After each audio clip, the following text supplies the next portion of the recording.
This is where we hold them. This is where we fight.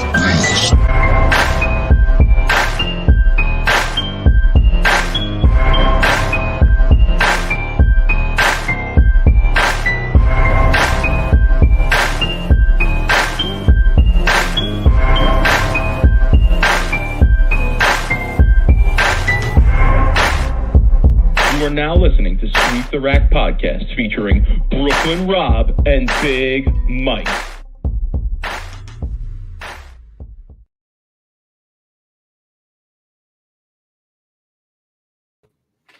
Rob, what's good, homie? Yes, sir. We are back.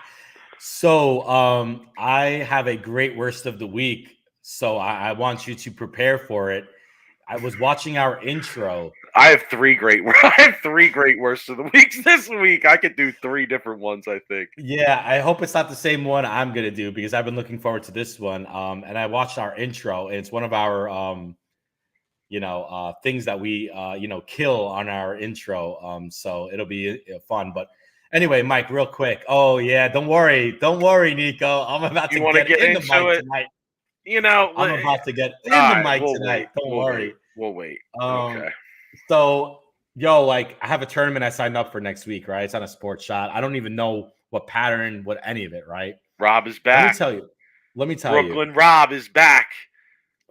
Oh, I got real quick story. So here's the thing is I've been trying to find a good bowling center to go practice here during the week, man. Let me tell you. Rob, what have I been talking about for the last 6 months? Go ahead. I know. Look, I'm not about to pay $17.50 when I want to practice every 3 games. Like I'm not going to roll that way, right? Like, look, I'll pay $3 a game. I might even pay $4 a game, Mike.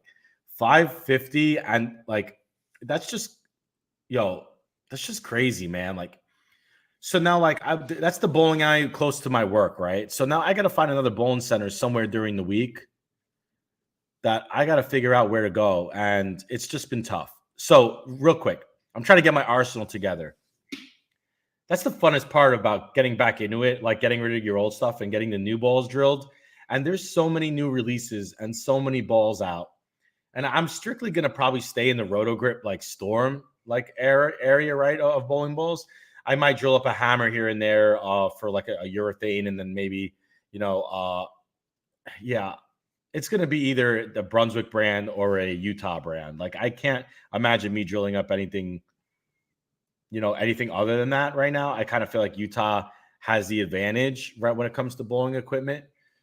So yeah, that's the fun part. But look, Mike, I'm so out of it right now. I don't even know what to drill, where to drill it, when to drill it. So, I'll keep the people posted on what I drill, but I like to stick to stuff that I know works instead of new releases that aren't even out.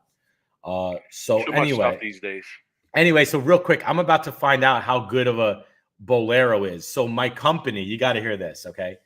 My company, we were in a management meeting, and keep in mind, there's like 35 people, like higher ups in this meeting. Half hour of my meeting is about that Rob needs to start a company bowling league. Okay. So now I got put on this committee chair or whatever it is, right, to start a bowling league. And the consensus is I need to go to Bolero close to my work to start a bowling league.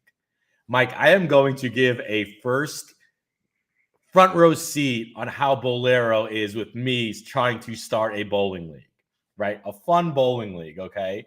I'm so interested in this process, if it's going to be an easy process, a hard process, how it works, because I'm going to give a full sideline report on Sweep the Rack if this was an easy process or a tough process.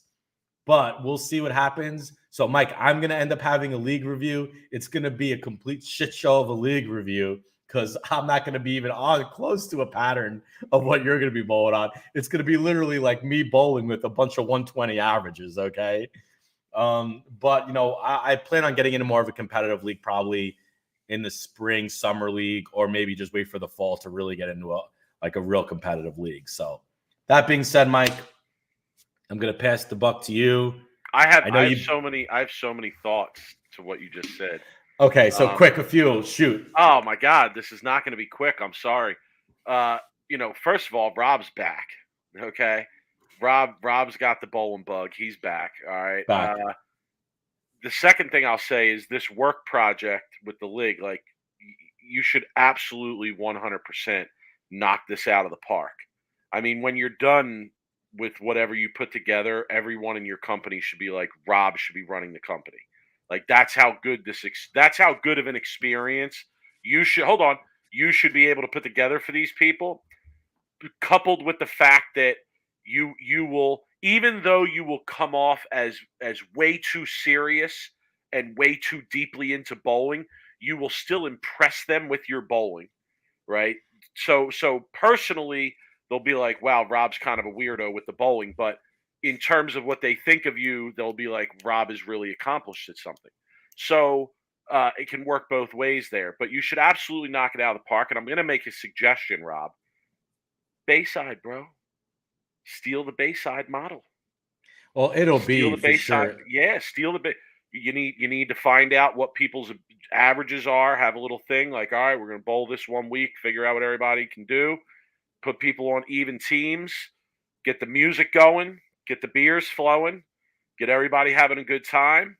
And that's it. I like that idea. That's the model. Yeah, Now, that's the model, so. it's all going to entail if Bolero wants to work with me, right? And me, I'm going to be rolling into Bolero. And Mike, listen, I'm going to be like, surprised okay. you can't call them and just be like, yo, like whoever picks up the phone.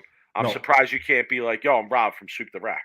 No, I know maybe they might know me, but I'm literally walking in there, Mike. I'm going to walk in there and be like, I need a night of the week where you can give me a certain amount of lanes, or what can you do for me? How much is it?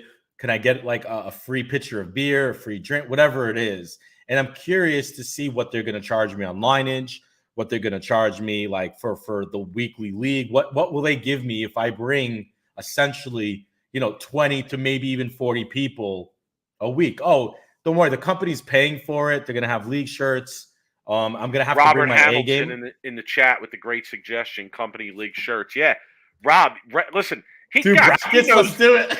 He knows that's not the direction you want to take. I was going to say he knows the direction to take.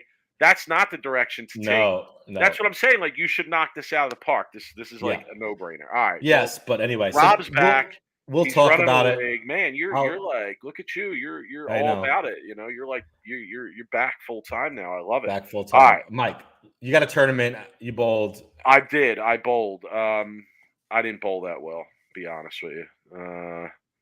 Yeah, I was reading some of the tweets. I was reading some of your tweets. I'm such a head case. It sucks. I wish I was more positive. It sucks because when I have a good look, I'm gonna make exactly what I'm gonna do. When I have a good look and I feel matched, like I have the right ball and I'm playing the right part of the lane, I can't throw it good enough to I can't repeat it. I just cannot repeat it. I lose my ability to repeat it. And then when I can repeat it, I feel like I'm constantly not in the right part of the lane. So, so you know what that sounds like to me, Mike? And I'll be dead honest with you. It just sounds like you're not practicing enough, because that's really what it comes to, right? Repeating shots, right? Yeah, you're right.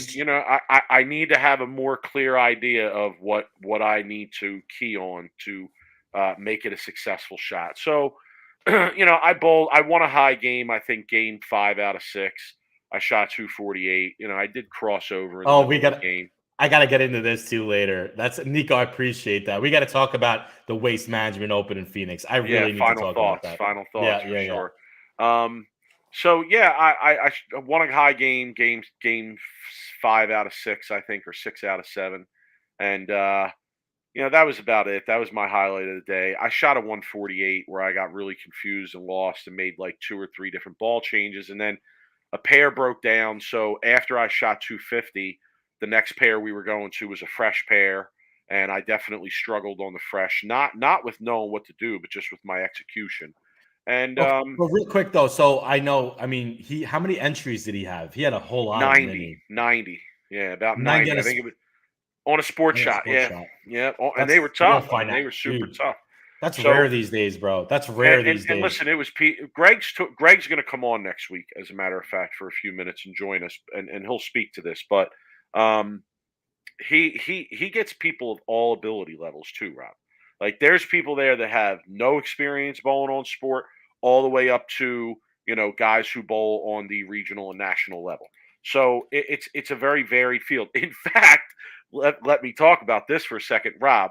For the first time ever in person, I saw somebody bowl backwards.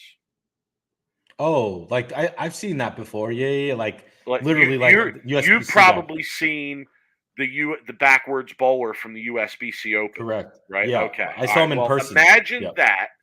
Imagine that, but right-handed, back up, righty, going up the left side. Right-handed, back up, off the left side. Okay, backwards, right? And the guy would close his eyes at one point in the approach. Literally closed his eyes for a few seconds, like right at the beginning of the approach, turned his head around at one point to look at the lane, and then fired the ball backup style backwards. So I'm imagining that didn't really work too well in a sports shot, did it? Clearly, no. Clearly, no. I'm making that assumption, Mike. I mean, clear there assumption. was one after I shot 148. I forget what he shot that game. So he was right next to me. After I shot 148, I felt like I might be behind this guy right now. Like I don't know. So Dan, I want to read this comment, Mike. One night a week bowler here. You guys have inspired me to try my hand at a sport tournament. 12 games over 2 days on 3 different sport shots. Dan, I applaud you. I wish every bowler would be able to do that. I want you to not. I want you to take it as a learning experience. Yes. Don't leave there discouraged, Dan. Don't leave there discouraged. Like work on it, learn. Don't go in with any preconceived notions.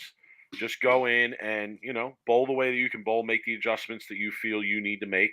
And but pay attention to Dan. So here's a piece of advice: pay attention to people that are bowling well. And if there's nobody bowling well on your pair, look around and see who's bowling well. Look at the leaderboard. Watch them. Get an idea of what they're doing, what part of the lane they're playing, what equipment they're using, and try to maybe adjust based on what you think is close to what you're doing, but mainly watch them and try to learn as much as you can by the people that are successful around you. Yeah, and honestly, ask questions. Don't be afraid to ask questions of people. Normally, in the bowling community, people are very open to help others out and have a conversation about what was going on out there. Generally speaking, Sherry White in the chat saying she gets 100 to that's a lot for Vegas. What are you kidding? Yeah, even I though lived in Vegas. Now, Sherry, is that on house or is that on something sport? What I'm referring to is on sports. So to me, that's even harder to get people to come out. Mike, I lived in Vegas. Great Scratchbone's dead there. Yeah, another great turnout for Greg Tack sport events. He does a great job. There's raffles, ball giveaways, and things of this nature. So I love it. Sounds like an old Tita Semez event that they used to run. I finished I think it was somewhere in the mid 30s, 35th or something like that, out of almost 90 people. Oh, dude, bad. Robin, I bowled horrible. Like, if I could have bowled good, I felt like, man, I really would have had a chance to. The way you were tweeting, I thought we were going to give you the gold medal of dumpster diving. No. Shout to Joe Navarra, 900 Joe Navarra. He bowled the first 300 ever. First 300 ever at a Greg Tack event. Dude, the kid strikes for a while when he has it, man. He's a great bowler, that kid. Yeah, and it was interesting because you could play them 2 ways. You could play them in, you could play them out. He was playing them in, and then there were some other good bowlers. I'm not going to name names because I'm not bashing people, but you had a lot of people who were bowling really well. You had a lot of people who were really struggling too, and they weren't easy, but it was a great event. I enjoyed myself. I don't really have a league report this week because honestly. One of the reasons we pushed the show back last night is because I've been sick. I thought the vid got me, but it didn't. It was false alarm for the vid. But I have been sick and not feeling well the last few days. I'm feeling better today, so I'm here tonight doing the show. I was back at work today. I don't have a league report. I didn't bowl on Tuesday. I wasn't feeling well at all. Well, you had a tournament report, so. But I'm gonna put this out there because I've been keeping the people updated on the league in general. Mr. X. I hear that he's on his way out of his second team. Yeah, maybe he'll get a third team. That's what I hear. I'm actually floating sub, Mike. If he quits a second team, I'm going to propose a rule at the end of the year that if you quit a team or you quit the league during the season, you're banned for at least 1 year. So, Robert Hamilton asking a very important question in the chat. Did you go to the wing spot after the tourney? Okay, I didn't. I went to a cheesesteak. We decided to hit over the bridge and hit the cheesesteak spot in Philly on the way home, my favorite cheesesteak spot, because I had the young guy with me, and he had never had a Philly cheesesteak of this nature. So I wanted to take him there. And what spot is that? What spot? Name the spot. Steve's Prince of Steaks on Comley Road. Okay, Steve's Prince of Steaks. That's where we went. And actually, I don't want to say his name because he's a young guy. He came to another guy, and his mom came out to join us.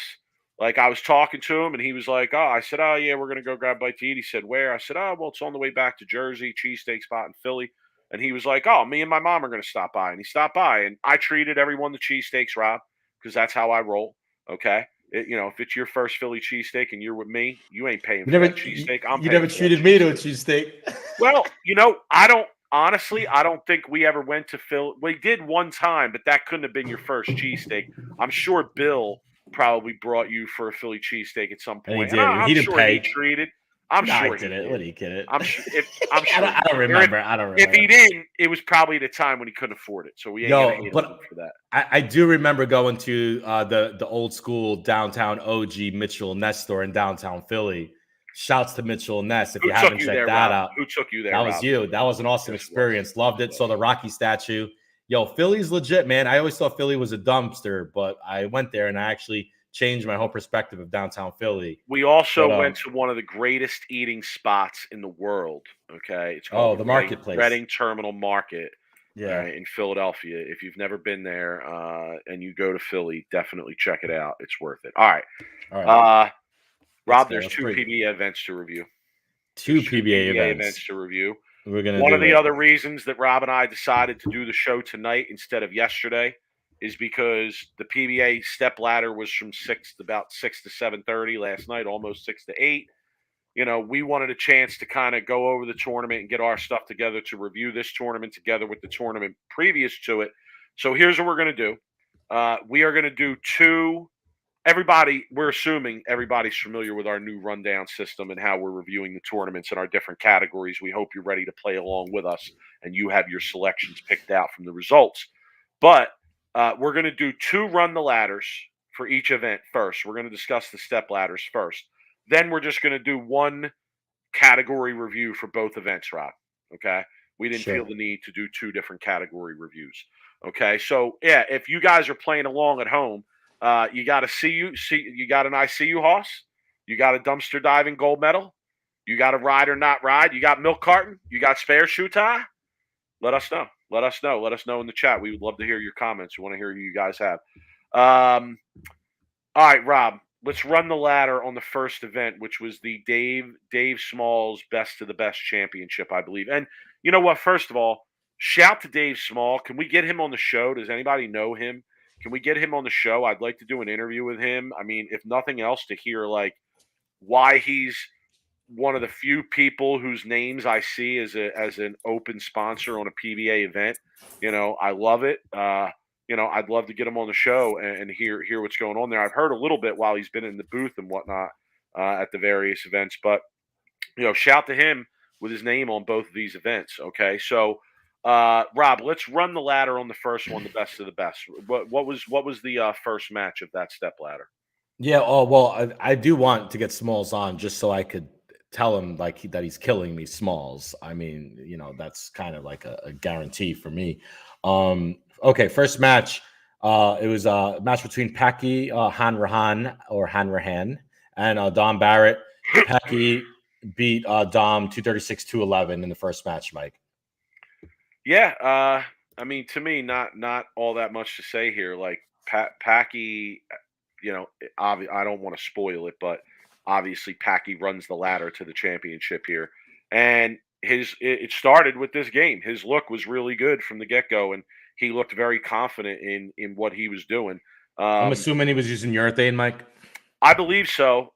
Honestly, it was a little bit hard to tell. I didn't feel like the video quality was all that great. for Shocker. the events this week. Yeah, I know. Shocking, At some points, it was almost like not watchable. And we'll like they talk were about, using a 1990s cell phone.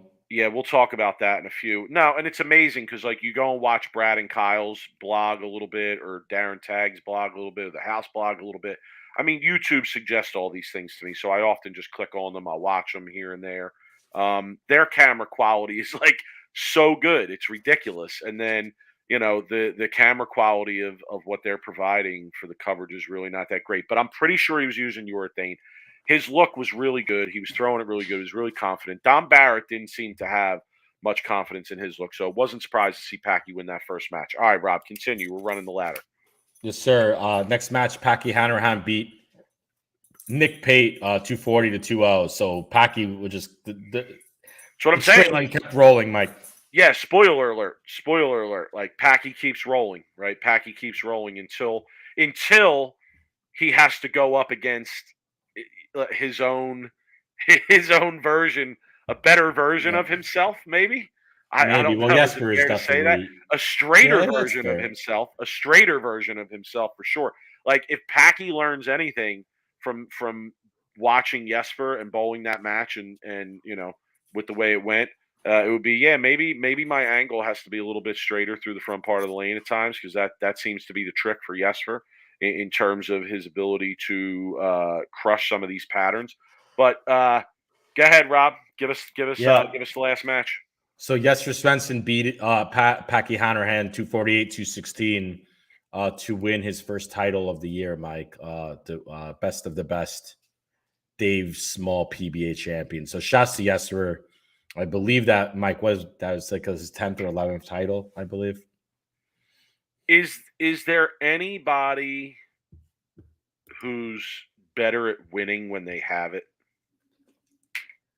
Jason Couch back in his day, Mike. That's who he reminds me of. I have it's not, not style-wise, obviously, but to me, Jason Couch was unbeatable when he had it back in the day. Yeah, no, I like that. I really like that comparison, actually. I think that's a great comparison. That's how I feel about Jesper. I feel like if he's got it, book him in the title match, and he's probably winning. And listen, forget about it if he ever figures it out of how to duplicate that on multiple patterns and various different conditions. Right now, it seems like he's kind of boxed in to a certain lane condition or two that he has a high level of success on. But if he figures out how to open that up, oh my goodness. People in the chat are commenting, 11 titles. I want to have a longer conversation at a point in the future when we have a little more time about the current era and number of titles versus earlier eras where there were more events and bigger fields, etc. I want to have a conversation about that. I'm just going to put that out there. But 11 titles nonetheless, very impressive. Eddie in the chat commenting that he was averaging 261 for the first 6 games. I actually said on Twitter, Eddie, I wonder if when Jesper is averaging 280 for the first block of the day, if he looks around and says, "Oh man, I really wish I could throw one of those purple hammers." Dude, I love the fact that my brother's put in the asterisk with the urethane.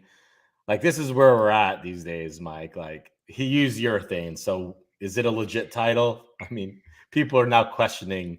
Like, if people are using urethane to win titles, are they legit titles? Well, I just can't imagine. It was like when resin first came out, when people were winning with resin. Yeah, we're at the risk of having a deep conversation here that's very off track. But I'm gonna put this out there, and we have to agree to table this and move on. But we'll come back to this at some point in the near future. I had a conversation with somebody this weekend. I'm not going to name who it was. But the conversation basically centered around whether Ryan Schaefer is a Hall of Famer. Okay, now he doesn't necessarily have the number of titles or majors. He has no majors, okay, to guarantee that he would be in the Hall of Fame for the PBA. But when you take a look at the fields that he competed against, the events that he competed in, and the people that he finished second to in many instances, I don't know. Like it's I think that it's an interesting conversation. I'll say that. Yeah, I don't know what side of it I fall on, but like that's what I'm getting at with the comment about I want to Right. have a conversation about the current day era and back then. I mean, because listen, like no disrespect to anybody who's doing their thing in the current era. They're obviously bowling the environment, the formats that they're given to bowl, but I don't know, like. Ryan Schaefer to me was a pretty good bowler out on tour for a long time, and he doesn't have all that many titles. So I don't know. It's yeah. I would ask you. I would ask you to give me at least some days to prepare for that conversation because Okay. I would really have to dig down deep into his stats. Because Okay. he was a common name and face on TV. So I'd have to really look at his number of events, how many cashes, how many all that stuff to really get a good idea or opinion. I want to, Jeff. I think Jeff of Riggles would be proud of me because I'd want to do my research and get all my data in front of me. He would love to hear. I hope he hears this. I hope he hears that part of this podcast. All right, so Rob, let's talk the next David event. Smalls, Yeah. Kokomo, Aruba, Montego. Oh, I wanna take you to Bermuda, Bahama. Come on, pretty mama, to Key Largo, Montego. Baby, why don't we go to the Kokomo? When I heard that, I really thought like that's not where they're talking about. And then I saw it was in like Indiana, and I was like, I know that could have been where the Beach Boys were singing about. It's impossible. No, definitely not. 100% not. Okay, so Anthony Simonson loses 226 to Nick Pate. Shout out to Nick Pate, 237. It looked like a close match, Mike. Very close match. Started out where it looked like we might have a classic on our hands right out of the gate. And that actually happened twice in this stepladder. Okay. So the finals was crazy. Yeah, oh my God. I can't wait to get there, right? But this match started out looking like it might be a classic, like a 279 to 300.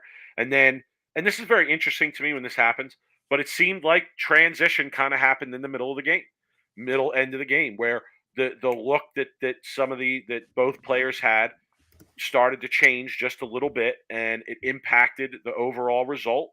And yeah, I feel like Simo had the look to start. I think he was using a polished reality, and he had a great look to start. And then Nick Pate also had a great look to start. Both looks changed throughout the game. And when it came down to it, it was really just a matter of a split versus a made spare towards the end of the game. Yeah, I mean, I tweeted out a matter of how close the player of the race is so early between Simo and Belmo and EJ Tackett. Obviously, Simo and Belmo have the majors under their belt. But, we'll talk. I'll table that discussion for later. We'll see what happens at the Tournament Champions next week. Yeah, the kid Nolan Hughes, that's another person I want to get on the show in the near future. He's doing a lot of writing for the PBA, and he's on Twitter. If you don't follow him, you really should. He puts a lot of great stuff out there.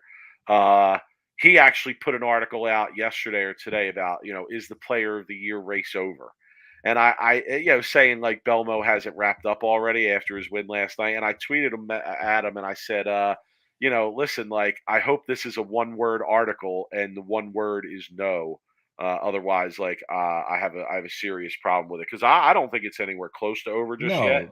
But if Simo wins the Tournament of Champions next week, it's a whole new race, right? I mean, if Tackett even wins the Tournament Champions next week, how are you giving that to Belmo already? Yeah, fair points all around. All right, what was the next match, Rob? Next match, EJ Tackett with another tough performance, Mike, in a finals of a PBA event, losing 186. Left lane, 186 to 237. Shouts to Nick Pate, another win. What a last two tournaments he's having. Nick Pate. I might drill a 3D offset just because of Nick Pate last night. Nick Pate might have sold the bowling ball last night. That's what they're supposed to do. He made that ball look disgusting because he was just doing things on the lane that I was like, wow, really? Like that ball came back from there and hit like that. So we're going to talk a little bit. We're going to get to it. Hold that comment. We'll get to it in a minute. at the same time, yeah, great bowling, great bowling on his part. He made every key shot when he needed to, and got a chance to bowl for his first title. He's come a long way since that interview we did with him with that regional. Remember? Yeah, I thought about that. We had him on here because him and Brady Stearns went gutter to like give the regional title away. It was awesome. Yeah, He's come a long way, man. hasn't he? It is. We got to have him back. We got to have him back and give him props. Obviously the last two events he made the finals and both bowled great. And honestly, I felt like he should have won his first title last night. He made a shot that was good enough to win his first title. But spoiler Mike, alert again, I just gave away. Was EJ No, using he a wasn't. I don't. He was using that new green and gold ball from Motive. I forget what it's called. Jackal, one of the Jackals. Like the Jackal something. So he was using that left lane. Left lane was like super tight down lane. It looked like, and EJ just never really figured out. BJ's not riding with EJ, man. That's a good choice. Right, that's a good choice. Nick Pate ran away with that one, and then what does he got to do for his first title? I tweeted out bowling. Do you guys remember Mortal Kombat? You remember the game Mortal Kombat, the first version, right? Sure. And you remember when you got to the final level, the boss? Do you remember who the boss was? Yeah, Goro with the 4 arms. You remember? I tweeted out last night that bowling Belmo for your first title has to be like fighting Goro in real life for your life. There's just no way you think you're coming out of this alive. Hey, but Mike, details matter because Goro wasn't actually the final boss. It was Shang Tsung, but we'll talk. That's another conversation. Okay, fair point. In the first one? Oh, yeah. I don't know. I got to do some research on that. I remember Goro being the final boss. Yeah, I would compare it more to him fighting Mike Tyson, where you make one mistake and you're on the canvas for 10, because that's where Mike Tyson was on that game. That was a great game. Mike, the Belmo boom. I hear Nick Pate opens late in the match, right, to give Belmo the. It was again. It looked like it was going to be a classic. They both started with, I think, the front 6 or the front 7 before one person blinked. And it was actually Belmo who blinked first, right? And he blinked first, and Nick Pate got up with a chance to double and almost, not completely, but almost put the match out of hand, okay? 10 pinned, right? And no, he got up and threw what was a really bad, his worst shot that I had seen him make in probably 2 games. And didn't get a good result, goes up, lets Belmo back in the match, right? Shocker. I know. Belmo gets up. He fails to strike one more time, gets up and finishes for like 250, I think low 250, 249, okay. And Nick Pate gets up needing a double to win his first title, right? So it was a really roller coaster of an end of the match. Like, it was super intense for the first 6-7 frames with them both striking every frame. And then when you got to the end of the match, it was like a roller coaster because guys were missing back and forth and giving each other the chance to get back in the game. So at one point you thought Nick Pate had it. Then you thought he was out of it. Then he gets back up in the 10th frame because of a near miss messenger from Belmo. I mean, unbelievable shot with this miss messenger in the second one in the 10th, where if he gets it, he locks Nick Pate out, and Nick Pate gets up now because Belmo doesn't double, and he needs a double to win his first title, and throws it great on the first one, gets it, throws it great on the second one, ring 10. I mean, ring 10. And, Belmo wins again. So, I know what Rob wants to say. Rob makes the easiest pick in the history of bowling, and he wants you to didn't make that pick for it. I don't. You care. didn't make that pick. I'm here to say the things that aren't so easy to see. No, Rob, because okay? I'm not here to point out to the people the things that are easy to see already. I'm here to point out to the people the things that aren't so easy to see. Okay, we need to go back to the episode where we did the stock buys and see how adamant you were that Belmo was not going to have a career year this year. And I was like completely on board, dude. I was buying all my stock in Belmo, and I did sell Kyle Troop. Remember that? I did sell Kyle Troop because he was at number 1, and I said he'll probably not be like in the 6th or 7th. So hey, how's my stocks looking right now, Mike? I mean, I hate to say it, but my Belmo listen, stock I made some good stock picks too. Okay, but yes, your Belmo stock pick is looking good. Obviously, Looking good. I mean, okay. he's the best bowler. As long as through we the got that first out of few the way, events. He's dominating. What he did last night, the way he was playing the lanes was just stupid. It was nothing that I've really ever seen before. And him standing so far left and getting the ball so far right, yet getting it to hook so much and hit so hard is something I've never really seen before. Jersey Edwin, man, what's up, man? Shouts to Jersey Edwin, dude. Starting to throw the ball good, man. Keep the hard work, bro. 620 in league. I saw. Keep the hard work, Jersey. Listen, where'd Troop go though, Jersey Mike? Edwin, I'm a tough critic. I'm sorry, and I have if you're bowling on house 620, we got to get that up, my guy. But I feel you. Keep your comment grind though, up, Mike. all right. Where's Troop in? We could talk. That's a whole nother discussion. I think he's there. He's in the mix. He hasn't been really having a good. He's in the mix. He's just listen. The difference between making the show and being at the bottom of that finalist round can often be a few shots here, a few shots there. So I feel like Troop is in the mix.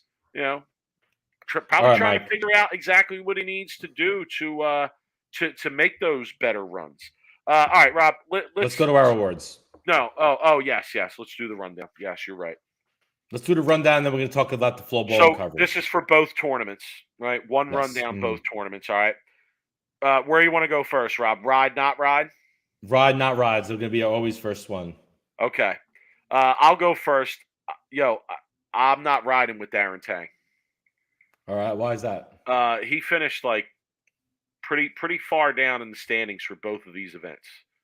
Probably not a great ride home. So not who I would want to ride with there. Honestly, I'm probably not riding with Bill O'Neill. What? Dude, he finished 6th, and I know Bill rather probably finished 30th than 6th. That's a tough spot. Bill always manages to find his either way close to missing the cut or the top 4 or and he didn't really bowl that well at the smalls, so I'm probably not riding with Bill. I got to interrupt. Jersey Edwin is clarifying that's a sport league score you put up, son. Yo, shout to you. Man, keep going, keep grinding, man. Love it. Yes. Oh my goodness, that's amazing. All right, not ride, or sorry, ride. Mine was easy.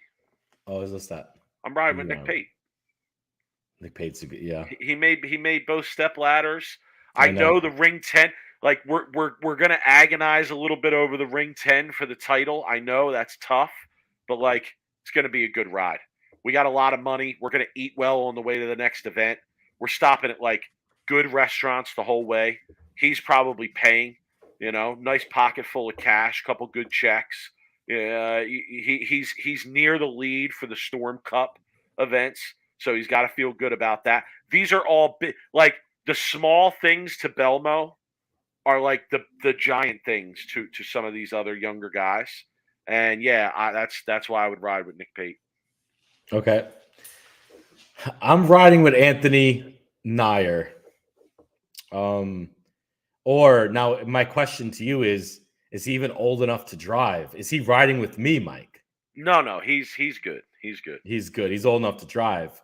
Yo, he finished in 5th, man. I mean, he's 17, 18 years old, Mike. Eddie Grooman in the chat. You're brutal, bro. He says, don't ride with EJ. You'll come up short. Ooh. Oh, my goodness. That's tough. That's a tough one. Robert Hamilton saying he's riding with Troop because he has to go watch him do karaoke and do the Humpty Dance song. Dude, Troop would be great to just travel That was pretty good. Yeah, good. So I agree. Shouts to Anthony Nair, man. Young guy, man. Didn't have a great tournament. He was a tale of like two-faced tournament. Like he bowled really bad in one of the tournaments and finished 5th in the other. Obviously, he finished a lot better when the lefties had it. So I like Pate though. Pate's on my list here. If I'm riding with Pate, I'm hoping that we get to bring Packy along too. Yeah. Oh, we got Stu in the chat. Oh, Stu, yeah. Stu chiming in on the rundown. I'm glad you love the rundown, Stu. Dude, Chris, Barnes He might says win a gold medal later. Riding with Barnes is entertaining, especially when he isn't bowling good. Oh my goodness, Dude, Barnes might win a gold medal later. He might win a gold medal later. Stick around. Oh He my might win a goodness. gold medal. All right, where are we going next, Rob? Well, we were talking about it. Let's go dumpster diving. Who's gonna win the gold medal? Oh man. Oh, I'm gonna go with mine, Mike. Go ahead. Two-time, two-time gold medal award winner, the man, Jacob Buttrick. I knew two-time. That's where you were going. I knew it. I knew Two-time. it. Let me take him off my list because I had him on there too. Two-time. Oh. Two-time. Oh goodness gracious! I mean, I gotta throw this one out there because I don't know. And like, if something happened or if there was an injury or something like that, I apologize in advance. Obviously, I'm not looking to bang on somebody or give them the dumpster diving award if there was an injury or some reason. But Anthony Lavery Spar DNF'd after one game. I would imagine there's got to be some sort of situation there. Yeah, I wouldn't give right? that the goal. I wouldn't give that a dumpster dive. Okay, you got to bowl the whole tournament. But like, okay, oh, really? Is that a qualification? I think we should make it a qualification. Okay, all right. Going forward, that's a qualification. Yeah, because you don't know COVID symptoms. He had a high temperature, wasn't feeling good. Oh, so yeah, you can't go like symptoms. Okay, yeah, no qualifications. Well. No, makes sense. All makes games. sense. Yep. Okay, I'm going to give it to Andrew Anderson for finishing 70th out of 72nd in one event. Okay, I'm going to give it to Andrew Anderson. All right, that's my dumpster diving gold medal. It's Olympics week. You know who had the silver medal, Mike? Out. Go ahead. Chris Prather. Oh, I saw that. You know who my silver medal would be? Silver medal would be Francois. 59th out of 64. Francois, 189. Yeah. I mean, I don't know. I know what it's like to average 189, and I don't know. I don't feel like I bowled good when I averaged 189. All right, dumpster diving is done. Where are we going, Rob? I see you, Huss. Who you got? Nick Pate, because he hasn't been on my list yet, and he was. I didn't give him the ride along because he was on my CU. So Hoss. I had him for both, and I decided to go ride along. I definitely had him for CU Hoss. I'm going to go in a different direction here. You mentioned Anthony Nair already. I think that's somebody who's definitely mentioned. Is worthy of a mention of CU Hoss here, no doubt. So Flanagan, AOS woke up a couple days ago. Didn't feel great. My last COVID was negative, so it was just a sinus infection. Okay. Same thing happened to me this week. Same thing happened to me. I totally understand. Right. So that leaves me with Arturo again. Yo, it's another top five. I see you, Hoss. I see you, Hoss. Okay. He didn't make the step ladder, but he was right there. And can I say, this format stinks. Okay. All right, explain. What don't you like about it? I said it on Twitter. I'm going to say it here. This format stinks. I don't want to see it used going forward. There's like very little drama. If you're not following what the format was, it was 12 games of qualifying. And if I'm wrong here, somebody correct me. Flanagan or Stu, correct me. I'm not sure of what the cut numbers were, okay? But I think they cut to 24. 12 games cut to 24. Scores carry over. Bowl 4 games cut to 12. Bowl another 2 cut to 8. Bowl another 2 cut to 4. Scores carry over the whole time.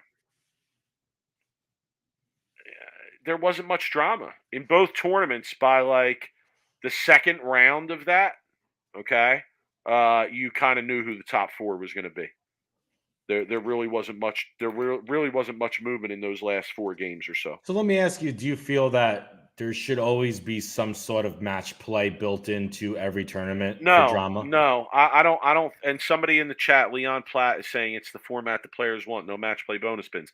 Okay, I don't I care what the understand players want. I don't care what the players want. that. No, That's a I fair don't care what the players want. It's not about what the Okay. players want. It's about what the fans are for entertainment value.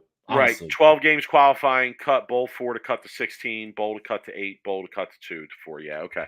So I had those numbers a little bit off, but generally you understand the format there. Thanks to Flanagan for clarifying there. Rob, I understand where you're coming from about it should be about the fans and kind of trying to create the best product. And I'm not saying you have to have bonus pins for every event, but there needs to be some interest. There needs to be some drama about who's going to get that last spot for the position show. round. And when you position round, have right? an 80 or 100 pin difference between 4th and 5th, and only 4 guys are making the show, and there's only 2 games to go, and there's no bonus involved or anything like that. I don't know. Yeah, and it's hilarious because it's just if you're 100 pins out of 5th and there's a 100 pin difference, why even watch the last round, Mike? What is it? They're just going through the motions, right? Very true. All right, let's get back to our list. So I had Arturo for CU Haas. We're good on that. Where you want to go next? I'm gonna go to Milk Carton Award because I have to skip the Spare Shoot Award, Mike, because honestly, I couldn't even watch Flow this week and last week. So I'll get to that, but I don't even know who missed spares. So, and there was no show. Yeah, Stu in the chat with a suggestion. Stu has all kinds of good suggestions. We're going to talk about another one later. Think more games in the last 2 rounds. Yeah, I would like that. I'd be okay with that if it's more games. How about, and I know the players aren't going to necessarily like this, but how about dropping the scores? How about dropping the scores? No, put them in a bracket, Mike. Yeah, the bracket's the best format, Mike. Then I think put them in a bracket. Best 4 to 7, Mike. Put them in a bracket. Best 4 to 7, and let them duke it out. They're looking for something different, I would say, dude, the best 4 to 7 match play has always been the most exciting format. Plus, it always gives a chance for people that you don't normally see on shows to get through it. That's why the Masters is always so fun to watch, because of the fact that you're in a bracket. You're always getting some people that really never really make shows are making runs. Dude, Mike, when the PBA had that format of best 4 to 7, when they were putting you in a bracket, it's the most exciting format for the fans. Plus, who'd have thought maybe we could start betting on those best 4 to 7 matches? Just hey, fair point. It's a fair point. Okay, Milk Carton. Who you got? Dude, Parker Bowen III, man. I knew. Yep. Dude, yep. Parker Bowen III, man. Haven't seen him in a while. It's good to see him still competing, man. I love that guy. I would love to see him make a show and run for a title. How cool would that be? That would be awesome. I wish all the success for Parker Bowen, man. Great guy. And, dude, I still love seeing him compete. I still love, you have a little bit of nostalgia. You still want to see some of the old timers, mixing it up like Norm Duke and Parker Bowen. I'm going to go with Martin Larson. Oh, yeah. That's a good one. Dude, that's a good one. Because, he's sneaky. He's sneaky. Like, he bowls good, and sometimes I don't recognize even that he bowled good. But I haven't seen his name in the top part of the standings, I feel like, in some time. And so when I saw him kind of making a run in one of the events, hanging around a little bit, I was like, okay, all right, Martin, no doubt, you're back, you're there. The long breaks between rounds, yeah, that's not player friendly. I can't imagine, dude. Professional bowlers don't want to sit around and wait between blocks. Yeah, Stu in the chat commenting. I personally, as a fan, he missed the cut. Thought the long breaks between rounds was brutal. I agree. Nobody wants that. Nobody wants to sit around wait. If you could cut those breaks and bowl more games, I think that would definitely make for better product. I got Spare Shooter. It was an easy one, Rob, and you didn't even have to be watching Flow to see it because it was like on social media all over the place. And I got EJ Tackett. EJ Tackett for Spare Shooter. 710. I mean, that's like where the Spare Shooter nickname came from, isn't it? Yeah, but you know what the best part of the video was? It wasn't that he made the 710. It was Brad Miller's reaction. Celebrating more than he did for making the 710. I agree. Yes. Yeah, no doubt. Spare Shooter. EJ Tackett, spare shooter. All right. Yo, Rob, that's the rundown. That's the rundown. I hope the people liked it. All right. I hope So, the Mike, people liked the rundown this week. okay, so I'm going to go into a little bit of rant here, and we're going to get into this topic of conversation about Flow Bowling. In case anybody didn't know, I run we've worked this bowling podcast. We do this every week. We're involved in the bowling community. I'm always watching bowling when I can. I don't have a Flow Bowling subscription right now, Mike. I refuse to buy a Flow Bowling subscription at this point. Okay. The quality isn't great. I'm not paying $140 or whatever it is for the year for bad quality service, for a contract that I kind of feel like might expire here in the next 3 or 4 months. I don't feel like I'm getting my money's worth. I might take that money and rather buy a bowl.com subscription for their streaming service. So that being said, I didn't get a chance to watch these last 2 weeks. Even if I did, Mike, have a Flow Bowling subscription, the times that we're able to watch these events and the shows was not very good for a guy like me who lives on the West Coast on Mountain Time and Pacific Time, and that works until 4:35 p.m., has a commute home, gets home, has to do a bunch of, stuff, adult stuff, walk the dog, right? Make dinner, all this stuff. Mike, how are they supposed to gain viewers if a guy like me who loves bowling can't even watch during the week because I have a real job, okay? They weren't on TV. The finals weren't on TV. No one got to, no really bowling fans got a chance to watch the Belmo versus Pate match, which was a classic match. Like, it was a great match. Like, went down to the wire, championship. That's a match that should be on FS1 or Fox Sports. And even a guy like me didn't get a chance to watch that. I didn't have to kind of read about it on the PBA website or the Flow Bowling website. Like, there's so many issues right now going on that why should I give $1 of my money to Flow Bowling? Yo, as sad as it makes me to say it, Rob, I understand, bro. I do. I understand. Like, I'm riding because I watch a lot and it's important to me to watch. It's something, I'm home a lot. Yeah, but you're on East Coast time. I know the East Coast time works out. Like, last night watching the step ladder is perfect for me. But I understand, man. The quality, Eddie Grumman, I just put that comment up for a while so people could read it. And I commented on that on Twitter last night. You're watching the feed and you hear the ball hit the pins and the crowd react before before you see it. And it's that's something that is pretty simple in terms of the quality of or the standard of what you're putting out there.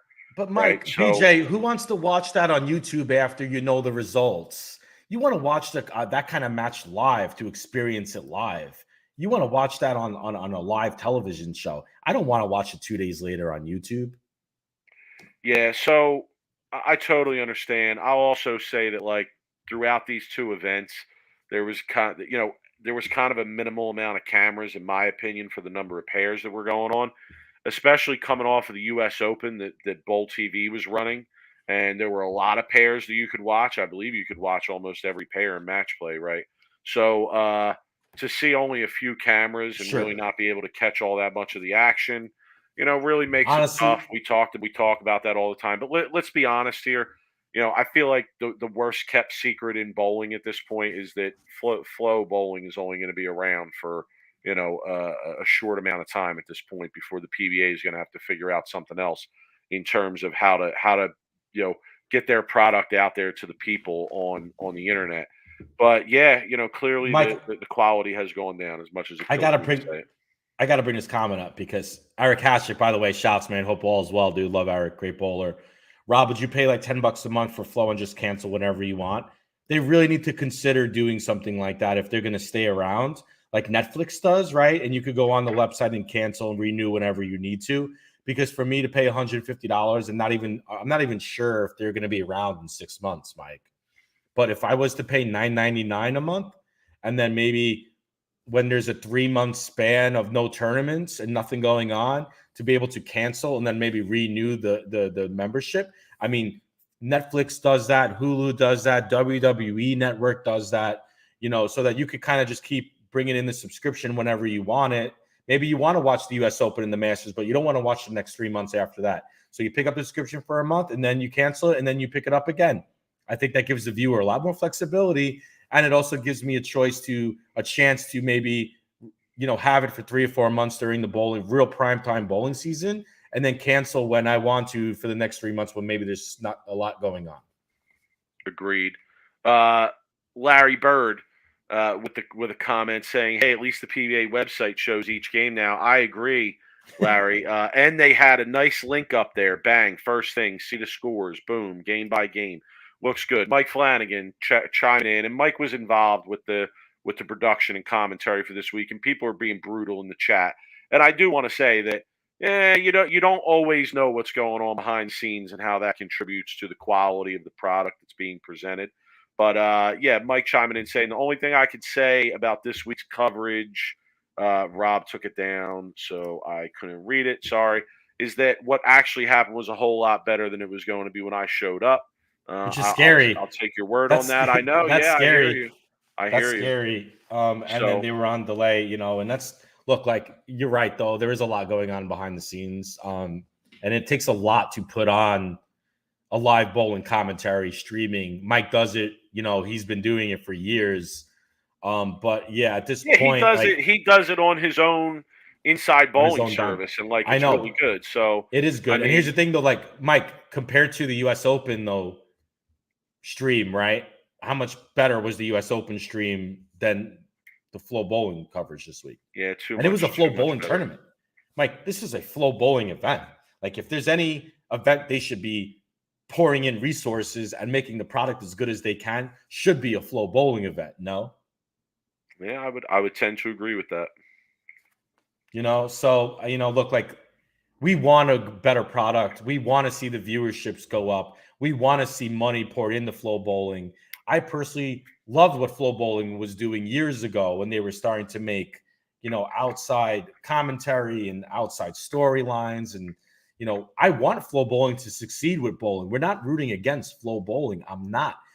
The better streaming service we have is for the fans. This is for the greater good of the PBA. This is where the future is. The future isn't in live bowling. It's in the streaming service. It gets people involved in the sport. We could bet live. That's why we're so passionate about this topic, Mike, because if they're not putting out a good product, people aren't going to want to view the PBA. They're not going to want to, get involved and the ratings are going to go down. And then, we want to see bowling succeed. Honestly. Yeah, and people are being tough on Flow too. But, can I say it's an issue of subscribers to them, I'm sure. Like when they invested in this originally, I'm sure that they had a number of subscribers in mind that it's like, okay, when we reach this point, this is where we're really turning it into something, or where we're making it a profitable venture. And I don't know, like even when we worked with them, Rob, we never got information about subscribers or listens or anything of that nature. So I just, like I said, if they didn't get the subscriptions that they thought they would get, how do you expect them to continue to invest in that product? They're not just going to dump money into it when they're not seeing a return on it, And I kind of feel like Bowlero at this point needs to step in and use some of their money and resources to either get Flow on, or even go to someone like a Mike Flanagan and say, you know what, we want to get away from Flow. Let's bring in a great product, Mike. Like maybe you take the ball with it, run with it. Let's put out a best streaming service product we can do. Here's a budget of so forth money we want to put into it. Let's collaborate and let's figure something out. So make the streaming service the best we can. And I feel like that's not happening. Yeah, that's a really good comment by Eric Hatchett. I'm not going to read the whole thing, but you guys should check that out. Rob, you know what you just made me think of when you said that about Bowlero? When Bowlero first bought the PBA Tour, I was on the internet perusing all over the place, kind of, trying to find out whatever I could about Bowlero and who was involved in it, and Coley. And I believe me and you both came across like a game show. Is that do you remember what I'm talking about? It was like a game show that Coley was basically running. It was at Carolier, I believe. And they had open bowlers who they had invited to come in. and they were sort of doing like a game show type format where they would ask them questions and have them throw shots and give them prizes. And they I had remember people that. commenting on the side with comments popping up on the screen. And I thought to myself, oh, wow, like if they're doing stuff like this, probably be easy for them to do it for the tour. And, I got to say, like, I would like to see Bolero throw that kind of support behind the PBA tour. Like, yeah, get their own streaming service up. Like, let's get it out there, and try and do a better job of making it available to people to watch. But all right, we spent way too much time on it. Rob, I'm going to make an executive decision here. We're going to mention that the TOC is this week. We were going to have a discussion on it, but I'm going to skip that for now because we're looking at overtime already, and that was going to be a long discussion. Can we table that until next week? Sure. Okay. Yeah. All right, Rob, we're ready for what the people want.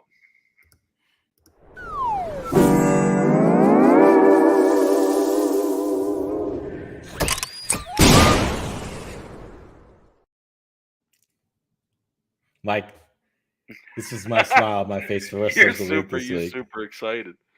Okay. I am super excited, but I have to find where I put it. But I know okay, I have it. Okay, I got to go first because I'm afraid you're going to take it from me, and it's just too good, and you're going to love this. Okay. Congrats to this was on the 900 Global. I know what you're doing. Go ahead. So, congrats to Jace Prade, okay, who wins worst of the week by far, running away with it. He's running Patch away Pirates with it this are the week. worst, Joe. Patch Pirates. Patch running Pirates away are with the it worst, this week. Joe. Okay. Was a Brunswick bowler and switched over to Global 900. So he switched, Mike, to Global 900 because obviously Brunswick was paying him and they canceled his contract. So he went over to Global 900. Does anyone know how I can become a staffer? I am currently averaging 220 for the last 3 years since switched. All I throw is Global 900. So, Mike, I have one question for Jace. If he's in the chat, okay, doubt it, but if he is, what is 900 Global? What do they have to gain by putting you on their staff?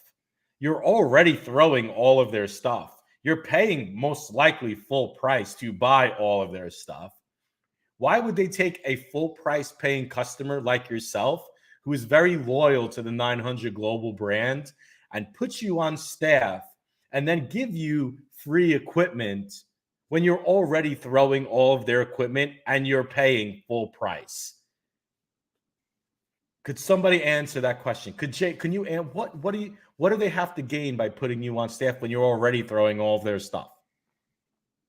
Why do people feel that they need to be loyal to a brand if they're not getting paid from the brand?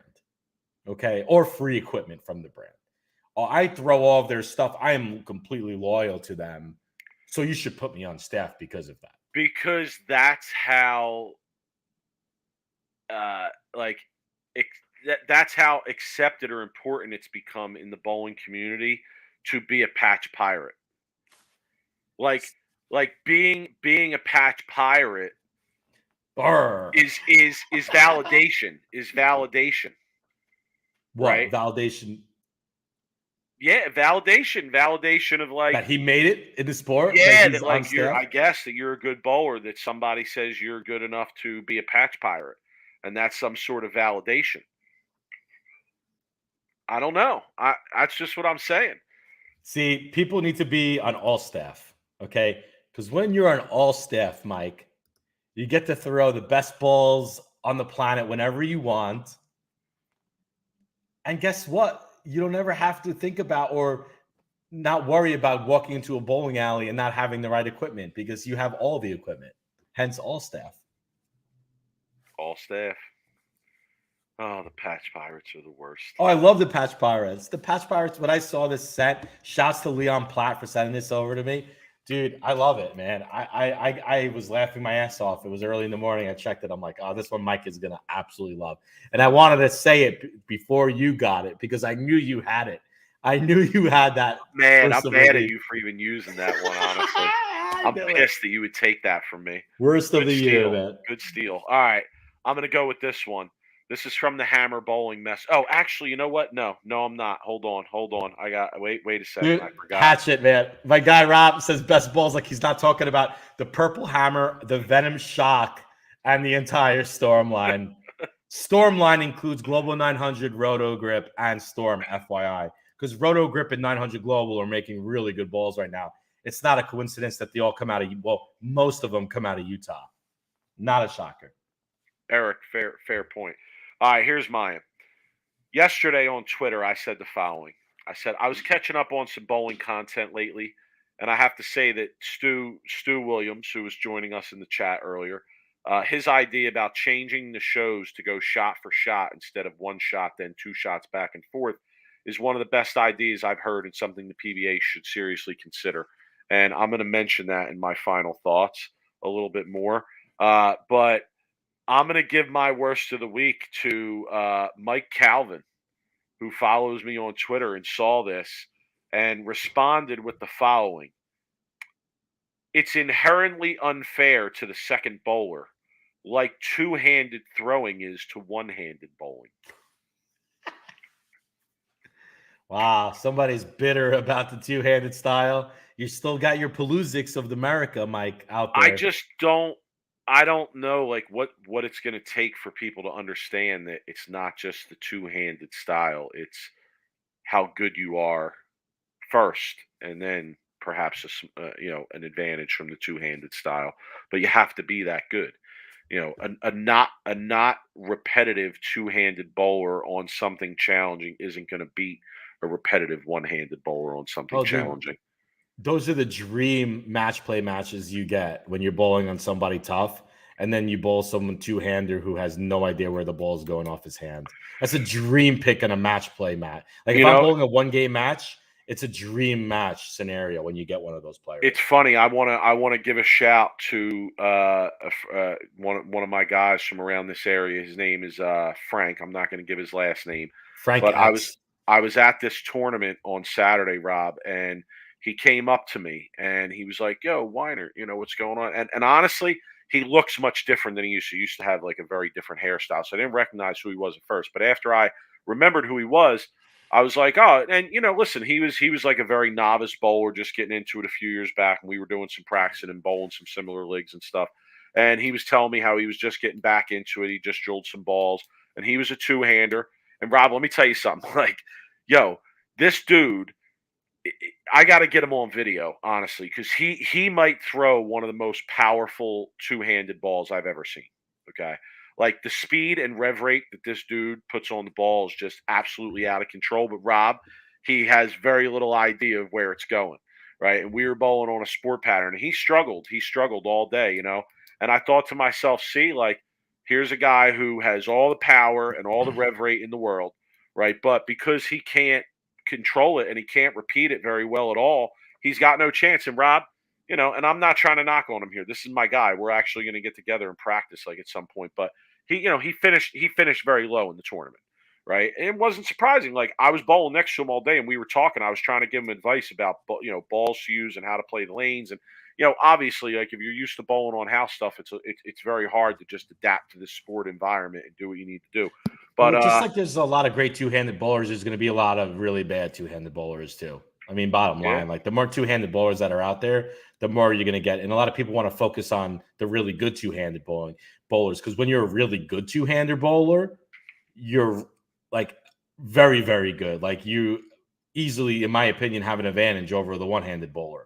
When you're a very good two-handed bowler, okay? When you're a very bad two-handed bowler, I would love to bowl that person any day of the week on any sports shot. Now, a house shot, on the other hand, a little bit different story because, it kind of evens up the playing field on a really bad two-hander. But anyway, yeah, that's a good call out. I'm also the GOAT, son. Check yourself.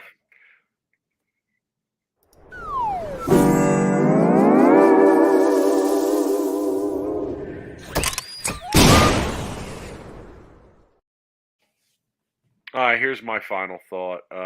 If you don't watch Beef and Barnsey, go back, watch one of their recent episodes. I don't recall exactly which one it was, but there's a conversation. I believe it's an interview with Belmo that they did. There's a conversation where Stu suggests that the PBA should consider changing the format from one shot and then exchanging two shots to one shot for each player. Where one player takes shot, next player takes shot, first player takes shot, second player takes shot. And I gotta say, like, I think about bowling a lot, and I think about changes to the show and the format, and like what would make it better. And that is not something that I have ever thought much about. And when he said that, and I listened to it, I was like, wow, that's a really great idea. And it just brought a lot of other ideas with it to me, like in terms of it's easier for the viewer to keep score. Um, it builds more drama because they're going shot for shot, and he made a lot of great points in what he said. But yeah, if you guys haven't checked that out, go check that out because he made the points better than I can. And it's something that honestly, right after I heard, I was like, yeah, they need to make that change immediately. So I would love to at least see them try that before the end of the season. Where it'd be a great place to have that in the PBA playoffs. That would be a great place to kind of test that out and debut it. I would be, I'm pretty old school when it comes to like the way the bowling matches should be bowled. I'm a traditionalist in that sense where I like the one shot, two shot, just because I grew up bowling that way in match play. And but I would be open to trying that. I wouldn't be against it. Can I try and sell you with one of Stu's best points that I think you'll love and agree with? One of his points is that you don't see a lot of emotion out of the players between shots. That's a great point because they have to make another shot. Right up and make another shot.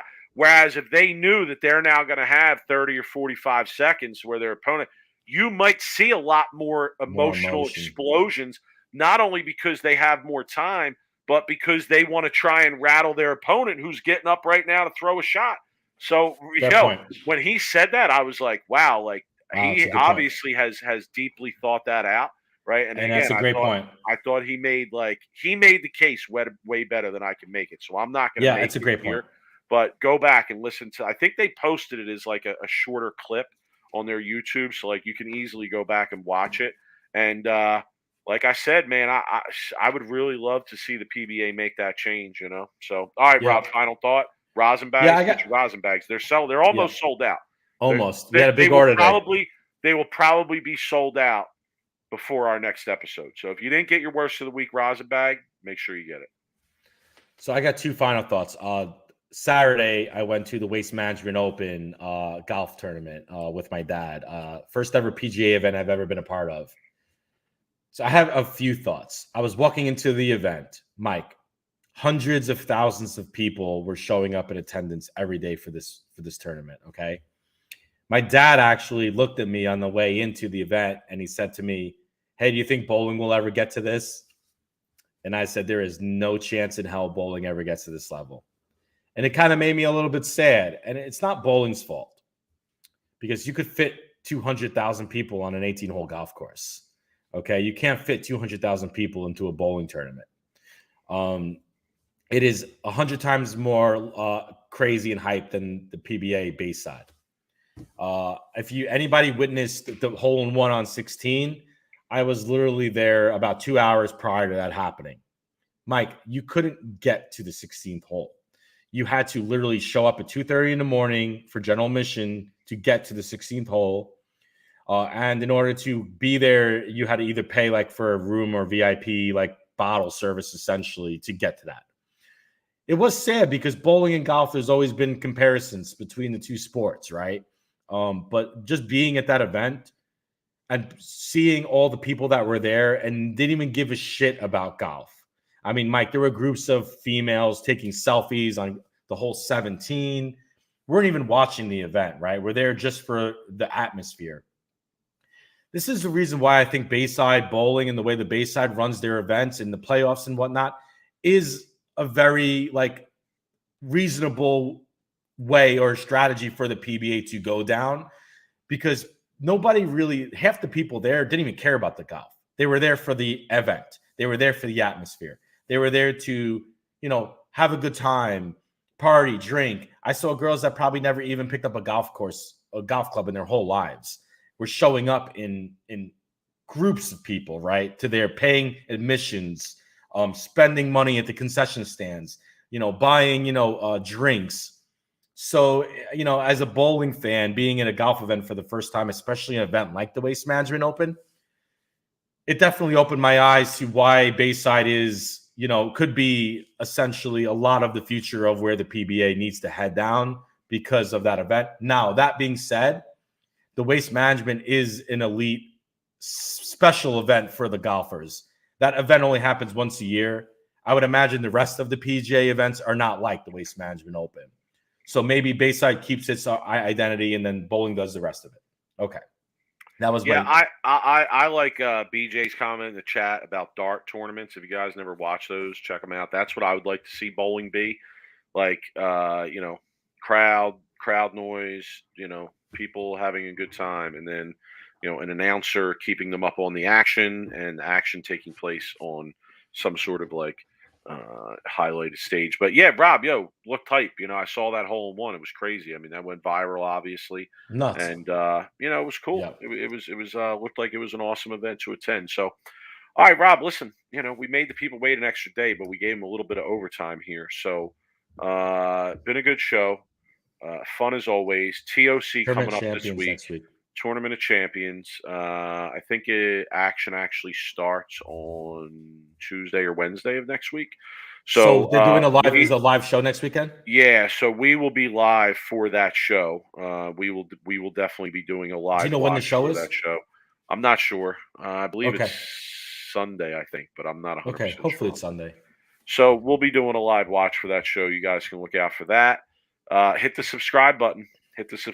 We got more interviews coming out. We're doing some stuff coming up shortly here, and we got some more interviews coming out. So hit the subscribe button. Follow us on social media. I'm at the 215 on Twitter. He's at BrooklynRob11. Email us. Reach out by email. SweepTheRack@gmail. Visit our website. We read all of them. SweepTheRackBowling.com. Yeah, we respond to all of them too. Definitely reach out to us by email if you want to give us a shout. It's a good way to get in touch with us. SweepTheRackBowling.com. Check us out. Get your worst of the week rosin bags. They're selling out. There's only a few left. So if you want one, get one. We greatly appreciate the support on those folks. Like, honest to God, when I got those rosin bags, I was like, I'm never going to sell all these rosin bags. Now we're almost sold out of rosin bags. I did give a few away because I'm like that. I see people in person. I'm like, yo, have a rosin bag. Yo, sweep the rack, spread the word. So like, it's tough for me, but we appreciate. Oh, you like Santa Claus? You like the rosin bag Santa Claus? The rosin bags, I am with the rosin bags. So, listen, I went on our account, our show account here, and I tagged all the bowlers that made our weekly rundown.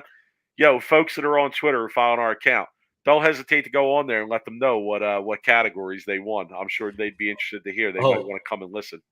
Mike, I got to throw this tidbit out before we leave. So I might be getting our show. This kills me. It makes me laugh. I might be getting us on actually a live streaming channel on Roku. Okay. I got a connection through work who checked out our show, who likes our show. We might have the first bowling content show ever to be put out on a live streaming channel. We might be going big time, Mike. We might be on Sirius Radio one day. I mean, the way it's going right now, Roku then goes to Amazon Prime, then goes to Netflix, and then, hey, maybe we make it big time one day. But Rob, look out for that. You build it, and I'll show up and collect the dough with you, bro. All right? All right. Yeah, you got it, man. Yeah, you're going to be riding that, right? Yo, have a good week. Everybody, enjoy the Tournament of Champions. We'll talk to everybody in the middle of the week next week. Later.